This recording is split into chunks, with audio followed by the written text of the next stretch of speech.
Banda alas 7 sa buntag karong adlaw nagpadayon na sab ang pagpagita sa kapulisan sa giingong heartbeat ni Pastor Apollo Sicabuloy sulod dinhi sa KOJC compound.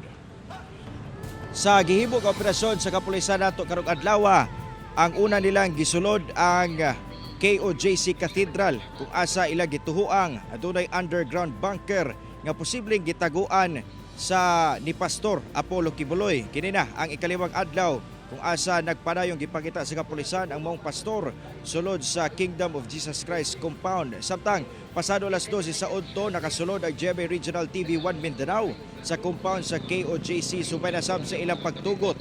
Kita sa news team ang kasamtangan kahimtang sa mga KOJC members o pulis nga nakadeploy sa sulod. Kita sa mga PNP personnel nga nagbantay sarado sa katedral kung asa gituwa ang ginataguan ni Pastor Apollo Kibuloy. Sa palibot sa compound, kita mga pulis nga nagpahuway, ang uban nakalingkod, samtang ang uban nakahigda, naasab nangatulog ilawom sa punong kahoy. Nakita sab sa team ang pipila ka mga armas sa PNP nga naa sulod sa compound.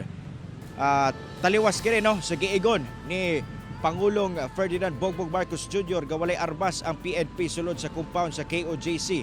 Inoon, sumala pa ni Attorney Israelito Torion, posibleng mali ang impormasyon nga naabot sa opisyal sanglit adunay armas sulod diri sa KOJC compound. Ang ilang panawagan nga muhawa na ang presensya sa kapulisan sanglit nakababag na matud pa kini sa ilang adlaw-adlaw nga paginabuhi.